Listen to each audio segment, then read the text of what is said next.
ठेवली खाली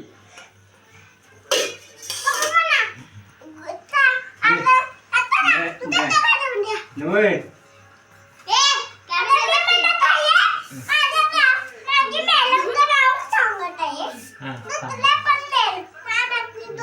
दोन मॅडम ओके ओके हां